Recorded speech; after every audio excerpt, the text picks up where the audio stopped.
salve o Corinthians, o campeão dos campeões. Aí, mano, sério, usar um óculos desse aqui deve destruir o olho, mano. Tá doido? Aí, vai Corinthians.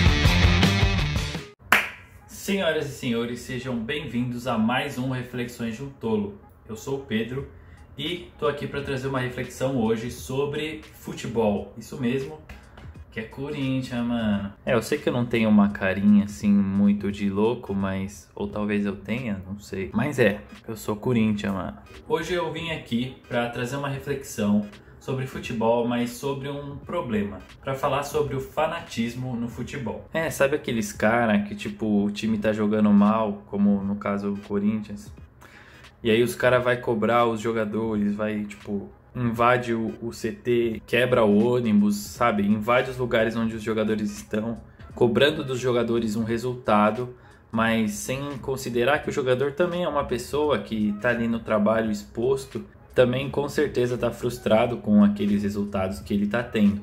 Então, na verdade, essa questão do fanatismo revela um problema muito mais profundo. Sim, somos brasileiros, um país pentacampeão do futebol. Por muito tempo foi o país do futebol. Hoje em dia é difícil de considerar. Mas porque, sei lá, na Inglaterra é bem mais consumido do que aqui. Aqui, tipo, muita gente gosta de futebol, mas muita gente não gosta. Então é meio que equilibrado hoje em dia. Apesar de não ter um número tão grande de espectadores como na Inglaterra, ainda assim é o que é mais assistido aqui no Brasil. Você pode até não gostar de futebol, mas eu tenho certeza que alguém já chegou pra você e falou isso. Pra que time você torce? E assim, o futebol, nessa questão, tem muita gente que chega com um argumento falando: poxa, é só um jogo, poxa, é só futebol, não precisa disso tudo. Nesse ponto, sim, o futebol é um esporte, mas ele não é só um jogo. Ele traz muitas coisas das pessoas, ele coloca muitas emoções, ele mexe com muitas coisas ali no coração das pessoas. Então, falar que é simplesmente um jogo e que não merece a atenção, que não merece o esforço das pessoas, talvez seja... talvez não. É um pouco presunçoso, porque as pessoas amam aquele esporte e quando ela ama aquilo, você não pode simplesmente falar: ah, deixa disso, é só um jogo. Sim, o futebol é muito importante e tem muitos papéis na nossa sociedade até hoje. Muita gente ganha a vida e sonha em ganhar a vida jogando futebol. E a gente tem essas emoções pelo time. Quando o time perde, a gente fica meio triste. Quando você vai assistir um jogo do Corinthians, mano, dá uma tristeza, velho. Os caras... eu nem assisto mais, pra falar a verdade. Mas o problema, ele não tá em sentir essas emoções. O problema é quando essa emoção ela é tão grande que eu sinto essa necessidade de ir lá e cobrar o jogador do Corinthians porque ele não tá jogando bem. Ou de quebrar o CT porque eles não estão cuidando bem do clube, porque não estão organizando bem. Aí você passa um pouco da barreira. Tudo bem que haja uma cobrança, mas ela tem que ser de uma forma saudável. A verdade é que esse fanatismo todo, ele mostra algo muito mais profundo, que é a substituição de um buraco. Todo mundo tem um buraco no coração. Um buraco que alguém disse uma vez, que eu não sei onde eu ouvi isso, mas já ouvi isso de tantos lugares que eu não sei mais aonde é o original.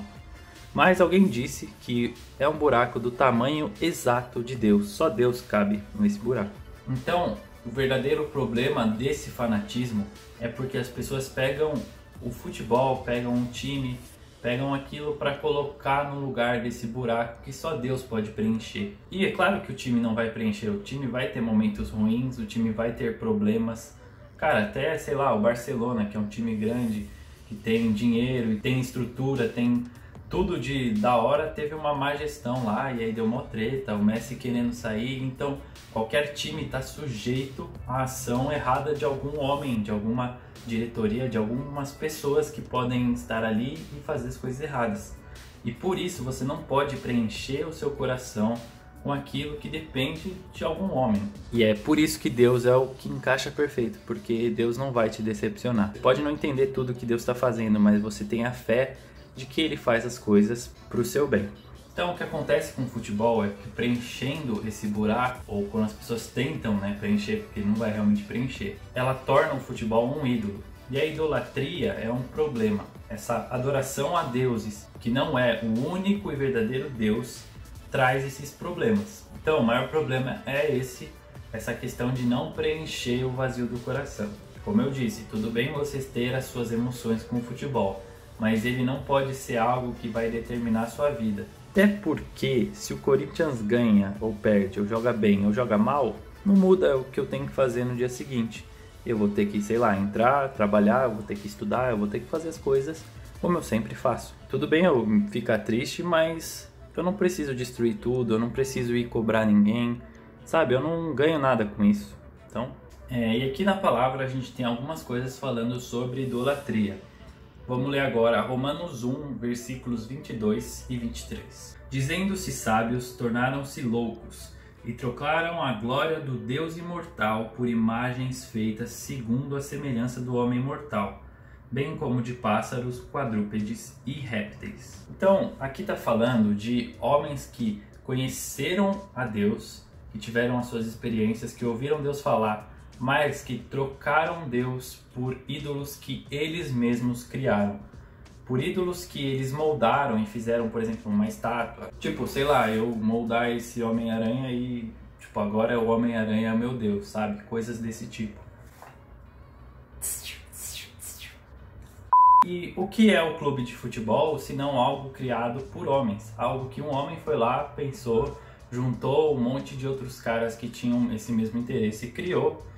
E aí foi desenvolvendo, o clube foi crescendo, aumentando o número de pessoas que trabalham ali, mas no final de tudo ainda é algo criado pelo homem, assim como um ídolo. E aí o que Paulo fala aqui no seguinte, se você quiser ler aí do versículo 24 para frente, é que por conta dessa troca da glória de Deus para adorar ídolos, Deus entregou os homens a paixões vergonhosas, entregou os homens ao mundo, aos problemas, entregou os homens àquele vazio do coração que eles não podiam preencher, porque só Deus poderia preencher, então eles buscam em outras coisas. Paulo ainda fala que ele entrega esses homens que trocaram Deus por um ídolo a uma disposição mental reprovável, para que eles façam coisas que eles não querem realmente fazer, para eles fazerem as coisas sem estar pensando que, poxa, eu estou fazendo isso, por que eu estou fazendo isso? Levam uma vida sem pensar. Aqui em Jonas, no capítulo 2, versículo 8, a gente tem uma passagem mais curta, mas bem direta.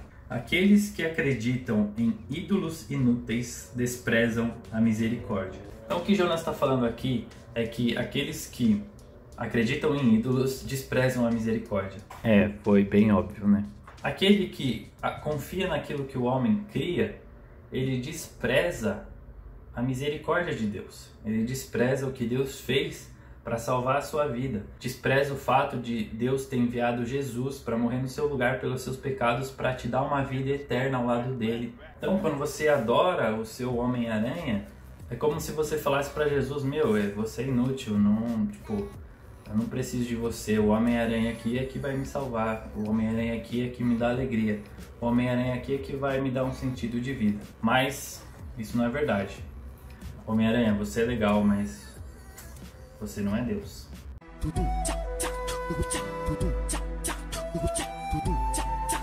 Então, que a gente tome cuidado com esse fanatismo, não só com futebol, mas com qualquer outra coisa que possa vir preencher esse buraco no coração. Nada vai conseguir preencher o buraco no coração. Você pode ter uma ilusão e viver correndo atrás de coisas para preencher, mas como Salomão disse em Eclesiastes, querer preencher esse buraco com algo que não é Deus é como correr atrás do vento. Você corre, mas você nunca alcança, você nunca pega, nunca vai estar nas suas mãos. Então é isso, preencham o seu coração com o único e verdadeiro Deus que pode realmente preencher, que enviou Jesus para te salvar e para você ter uma vida eterna junto com Ele. Bom, era essa reflexão que eu tinha para compartilhar hoje. Então, você sabe, aquela parte padrãozinha. Você já sabe, eu já falei isso aqui várias vezes, né? Aquele like. Eu não vou falar muito dessa vez não, tá? Manda esse vídeo para alguém que você sabe que tem esse problema de fanatismo com futebol. Quem sabe ele não reflita e veja as coisas de uma outra forma. Bom, era isso, galera. Fiquem com Deus, preencham o seu coração dele e, só alegria. É nóis!